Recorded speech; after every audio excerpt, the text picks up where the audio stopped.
Bom dia a todos. Estamos de novo aqui de volta ao nosso canal, né?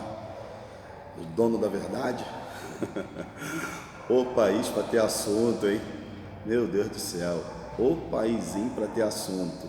E aí a gente sempre vai ter alguma coisa aqui para a gente estar conversando com vocês, né?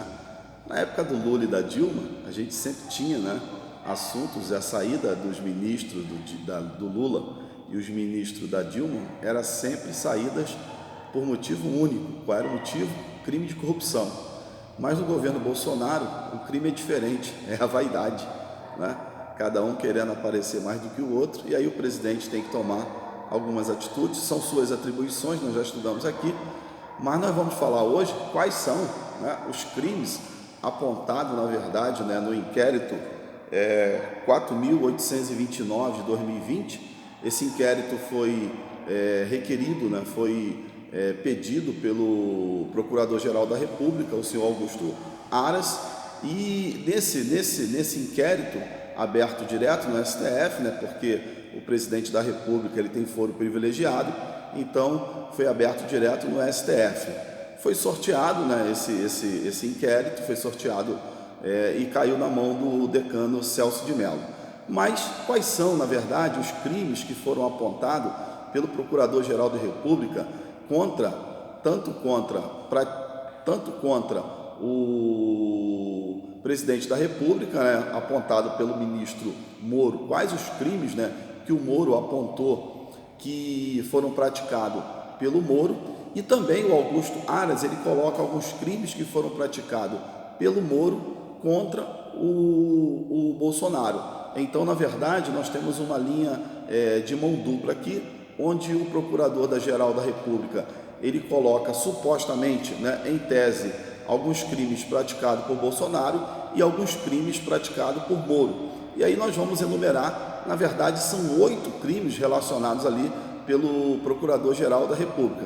Nós vamos resumidamente falar de todos eles aqui no nosso canal, né? Se você ainda não é inscrito, se inscreva lá no canal para você receber diariamente todos os nossos vídeos que nós estamos postando, um vídeo na manhã e um vídeo à noite. Então, se você não é inscrito, se inscreva no canal que você vai ser, na verdade, privilegiado. Qual foi o primeiro crime apontado pelo nosso querido Procurador-Geral da República? O primeiro crime apontado por ele é a falsidade ideológica, né, que está lá no artigo 299 do Código Penal. E o que seria o crime de falsidade ideológica? Resumidamente, é um tipo de fraude criminosa que consiste na criação ou adulteração do documento público ou particular, com o fito de obter vantagem para si ou para outrem. Então, o crime de falsidade ideológica é quando alguém tenta, né, de alguma forma, ou a falsidade do documento ou adulterar o documento. Está tipificado lá no artigo 299 do Código Penal. Augusto Aras entende que nesse caso, quando o presidente Bolsonaro colocou ali, né, o documento que tinha a demissão do diretor da Polícia Federal, não havia ali a assinatura do Moro, então Augusto Aras entende que ali houve uma falsidade ideológica, que ao meu ponto de vista já foi descartada absolutamente essa questão desse crime, uma vez que a assinatura é digital e uma vez que também o poder para nomear e para exonerar o diretor da Polícia Federal é o poder dado ao presidente da República. Então esse crime a gente pode descartar. O segundo crime apontado pelo querido procurador é coação no curso do processo, né?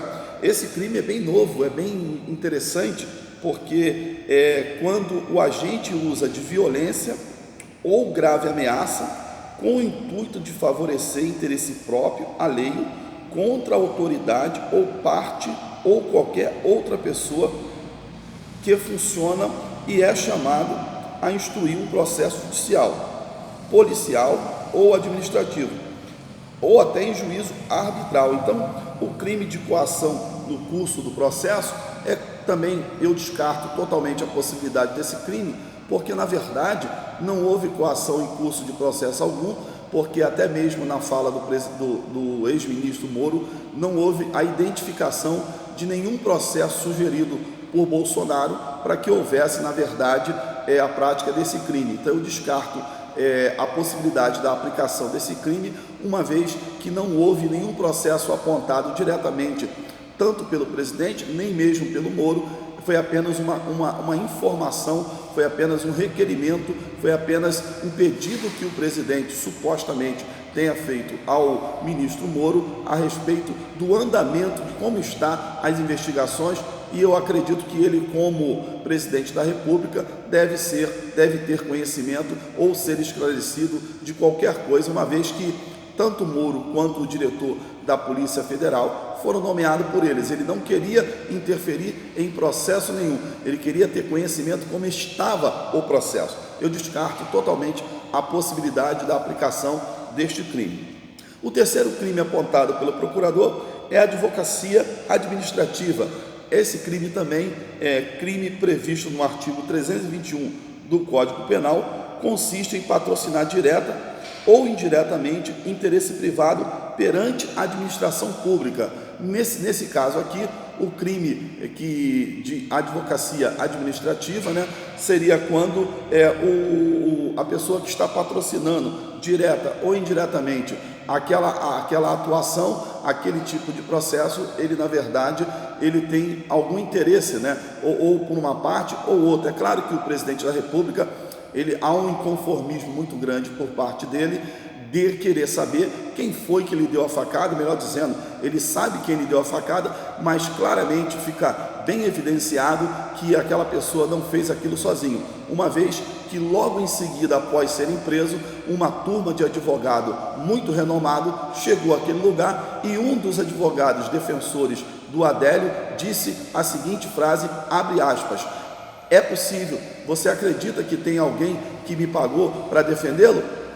A repórter perguntou: o senhor foi pago por quem? A pessoa que lhe pagou tem interesse na resolução desse conflito? E o advogado respondeu: sim. Então, o presidente é muito inconformado com essa situação, uma vez que está vendo a Polícia Federal se prender em diversos crimes pequenos e esquecer do crime que foi cometido contra a sua própria pessoa. Então, não há possibilidade do presidente ter praticado o crime de administração, da advocacia administrativa, porque esse crime não estava em curso, Foi para o futuro. Então, não tem a possibilidade da aplicação desse crime. O quarto crime apontado é o crime de prevaricação. Esse crime é muito conhecido por toda a sociedade, que é o crime praticado por funcionário público quando está no exercício da sua atividade pública.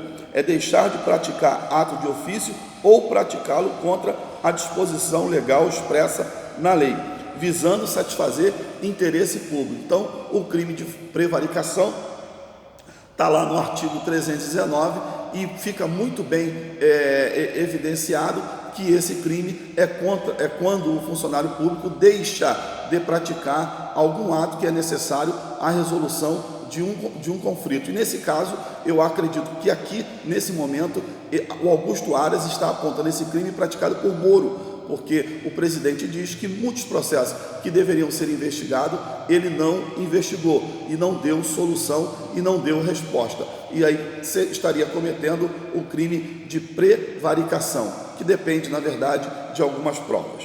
O quinto crime cometido, apontado em tese por Augusto Aras, é obstrução de justiça, que é o ato ou efeito de obstruir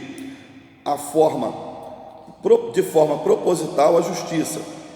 O termo não existe no Código de Processo Penal e nem no Código Penal, mas ele surge na Lei 12.850 de 2013, que é aquela lei que todos nós já lemos e conhecemos, que é a lei das organizações criminosas, que trouxe uma inovação e uma melhoria muito bom, principalmente nos processos onde Moro estava envolvido, os processos da Lava Jato, que era a questão da delação premiada, e também apontando a delação premiada os crimes de obstrução de justiça, quando alguém, de alguma forma, por poder econômico, poder político ou algum tipo de poder, ele exerce influência sobre uma pessoa e tenta obstruir o andamento da justiça.